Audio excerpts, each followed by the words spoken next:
Hi Scorpio, February 2026. Bagong buwan, buwan ng Feb-ibig. Gusto niyo yun? Ano nga asahan niyo? Anong parating sa inyo? Kamusta kayo Scorpio? Mensaheng gabay po para sa mga taong ito. February 2026. Especially pagdating sa love, romance, ano nga asahan ng mga taong ito? Energy check tayo Scorpio. Message, guidance advice para sa mga Scorpio ngayon. Ngayong buwan ng Feb-ibig, February 2026, para sa mga Scorpio po na maaaring makapakinig nito. Guidance para sa kanila. Mensaheng gabay para sa mga Scorpio. Advice po. Key. Knight of Pentacles, the Ace of Swords, Six of Cups na napakasipag, the Empress, kahit pa naka-reverse, Ace of Wands, Aces, the Fool, kuha na lang tayo, Ace of Pentacles, 3 Aces, Seven of Wands. Okay? New beginnings, guys. Ayan o, gumagalaw tayo. Patawarin tayo pa i-live na live, gumagalaw yung ating camera ata, pero ay ano na yan, Moonshine.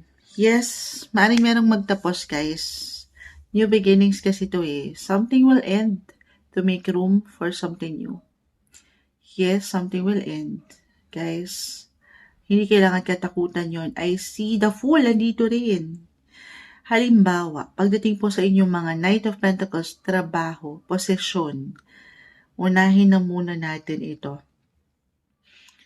Lalo pa if this is something na binigyan nyo ng proteksyon. Kung meron kayong tinatapos talaga na proyekto, trabaho, or wino-work out na negosyo, why not? I see endings, completion, malalagpasan, matatapos. Para saan? Sa mga bagong simulain. Sa mas positibo, guys. Hindi nyo kailangan laliman or ano pa man yun. Positive, i-claim na natin to ha. Manifestation card, umangat din dito, ipahayag nyo na, tanggapin nyo na. I see card of success, eyes on the prize, lalo pa nga po if this is something na bigyan nyo na ng enerhiya, pinotektahan, inalagaan. Ayan, aangat ang inyong mga public image this month. Nagle-level up. Meron po kayong ma-achieve. Scorpio energy, February 2026. Para bang higit kayong may inspired or magiging inspirasyon ng mga taong ito sa inyong paligid for work well done. Napakaganda. The Empress, I feel na minsan wala tayong higit na kalaban. Paano kayo mag-isip sa inyong mga sarili? May ganda kayo ha, may galing kayo. Huwag kayong mahiya. Hindi ito yung pagkakataon, hindi ito yung buwan para itago nyo ang inyong mga natural na ganda, kakayanan, diskarte. Maniwala po kayo. Hindi nyo pa man to ramdam, tayo po ay general reading. Sa tamang timing, maaaring merong umangat dyan na someone na, kumbaga, masasabi mo na, hindi pala nabaliwala yung pagsisikap ko. Yung patuloy kong pag-show up sa trabaho or pag-showcase ng mga produkto ko dito kay TikTok. Ay, sa mga affiliate, why not? Tayo general message guys ha. Higit kayong mapupuna. Why not? Kahit sa simpleng appreciation, meron at meron po. It could be a promotion for some of you or a recognition. Higit kayong mapapansin. Mapupuna. Paulit-ulit, mapupuna. Ito kasi talaga yon. Umangat yung inyong mga enerhiya. Ayan, sumasang-ayon. Yun yung mga energy nyo. Yakapin nyo to, tanggapin nyo to ha. Mga bagong simulain. Especially po sa ano man yung pinagsisikapan or inaalayan nyo rin ng something. Yung sikap na yan, yung paghihirap, yung sipag, tiyaga, yan po ay hindi mababaliwala. Love life, ito tayo bilang Pebrero, buwan ng pag-ibig, Scorpio. New beginnings, ganun din yung ano nito ha, message ha. Pakita nyo lang yung inyong mga ganda. I feel higit na umaangat-aangat ang inyong mga charm. Yes, yung beauty nyo. Parang hindi naman moon sa tiwala. Ha? Huwag niyo pagdududahan yan. Meron kayong ganda, kakisigan. I see someone new. I see someone new guys. Especially single, kung meron ba. Nag-highlight po, nagbibigay diin. Someone new. Or it could be a new friendship, new connections, new love interest. Bago. Kung meron na, especially kung meron nagtapos na, single tayo ha. Maaring meron at meron, hindi kayo mawawalan. Gusto niyo yun? Hindi mawawalan. Merong nagtapos man, or kung meron kayo nilulook forward, meron po. Ang gagawin mo na lang, kasi totoo yan, sa ating mga comfort zone ay walang mangyayari. Si ano lang yan, meron, pwede. Pero, ang kakatok sa'yo si kuya, Shopee delivery. Ay, bawal dito yan. Live na live tayo. Delivery pala. Malay mo naman. Nasa pala, ang tadhana. Kung sino kumakatok sa yung pintuan. Hindi. Nasasabi ni Moonshot, anong oras na kasi, pero ilavan ng bataan. Maniwala kayo sa mga bagong simulain. Ito lang naman ay kung handa kayo ha.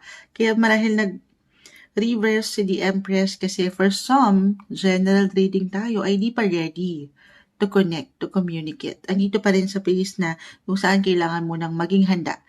Na ang ganda, kailangan maging handa ka muna. Physically, mentally, emotionally, or even financially, the Empress card. Kailangan ready ka, buo ka. Para hindi ka rin naman maging unfair doon sa someone na meron akong nakikita dito. At hindi ka rin maging unfair sa iyong sarili.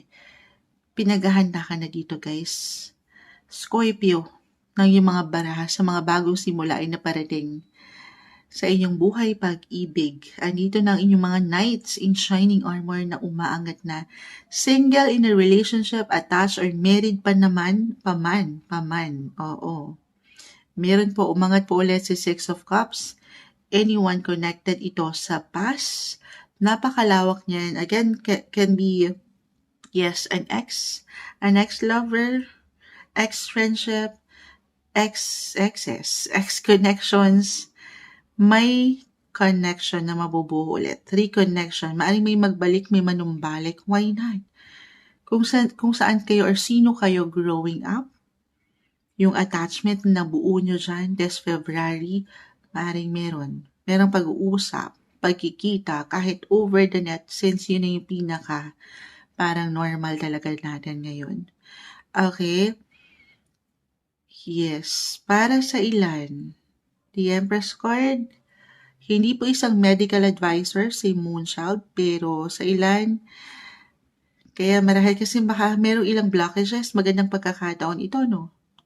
Valentine's, ay, more quality time couples in a relationship, married, especially kung looking forward na talaga kayo to have a baby.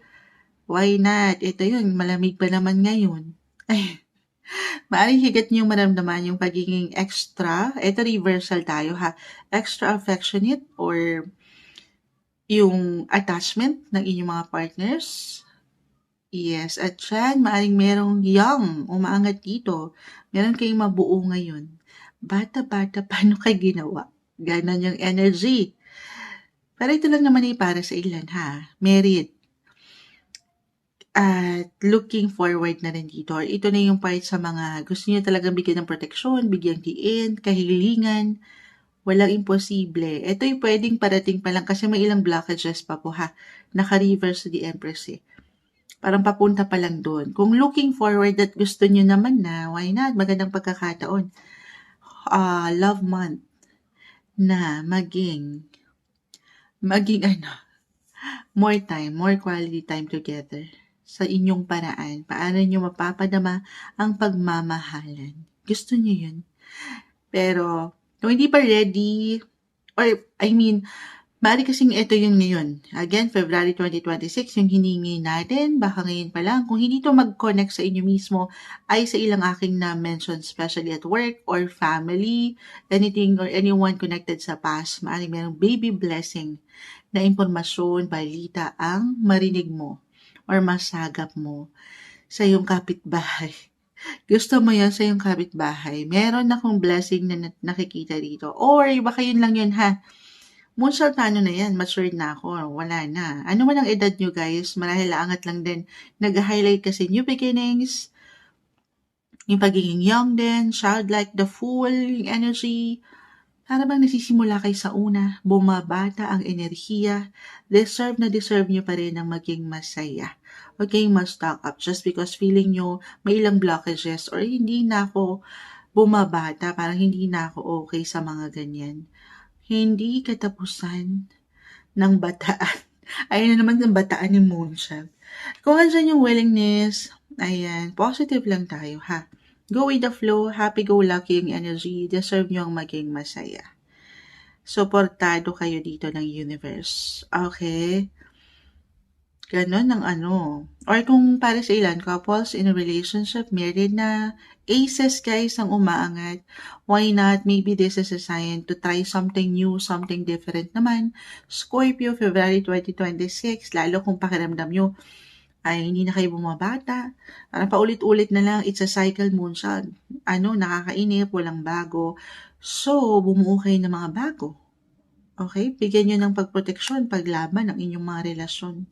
Napakagandang pagkakataon ng buwang ito to make more time, more quality time daw po sa inyong mga mahal sa buhay, sa inyong mga paraan. Especially pamilya. Oo. Pamilya, pag-ibig, balance, harmony, new beginnings, positive possibilities, buhay, karera, trabaho, pera ang umaangat dito guys. Claim na natin to lahat para sa inyo ha. Samahan syempre pa ng patuloy na dasal since may mga bagong simula talaga ako nakikita. Stay flexible, adaptable sa maraming situations. Sabay lang tayo. Pagyakap, pagtanggap sa mga bagong simula na ito na pwedeng parating sa inyo ngayong February 2026, Scorpio.